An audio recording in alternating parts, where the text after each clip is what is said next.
Friends, இன்னைக்கு அட்டகாசமான சுவையில் மட்டன் சுக்கா செய்யலாமா? நான் அதுக்கு ஒரு கடாயில் 1.5 ஸ்பூன் மல்லி, 1 ஸ்பூன் ஜீரகம், 1 ஸ்பூன் சோம்பு, ஒரு அரை ஸ்பூன் மிளகு சேர்த்துக்கிட்டு, இது கூடவே ஒரு சின்ன துண்டு பட்டை, 2-3 கிராம்பு, ஒரே ஒரு வரமிளகாய் சேர்த்து நல்லா லோ ஃப்ளேமில் வச்சு இந்த அளவுக்கு வறுத்துட்டு மிக்சியில் சேர்த்துட்டு நல்லா பவுட்ரு பண்ணிட்டு வந்துட்டேன். இப்போ ஒரு கடாயில் எண்ணெய் சேர்த்துக்கிட்டேன். இதெல்லாம் கொஞ்சமாக சோம்பு, ஒரு 10-15 சின்ன வெங்காயத்தை 2 கட் பண்ணி சேர்த்துக்கிட்டேன். இது கூடவே ஒரே ஒரு வரமிளகாய், கருவேப்பிலை சேர்த்துக்கிட்டேன்.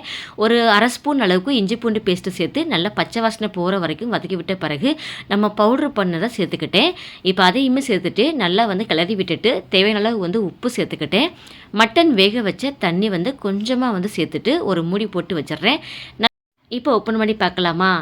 கடைசியாக பார்த்தீங்கன்னா இது கூட கொஞ்சமாக கொத்தமல்லி தழை, மிளகுத்தூள் சேர்த்து இறக்குனீங்கன்னா சூப்பரான மட்டன் சுக்கா ரெடி. மறக்காமல் ட்ரை பண்ணி பாருங்கள், செம்ம டேஸ்ட்டாக இருக்கும். இந்த வீடியோ பிடிச்சிருந்தா மறக்காமல் லைக் பண்ணுங்கள். தேங்க்யூ.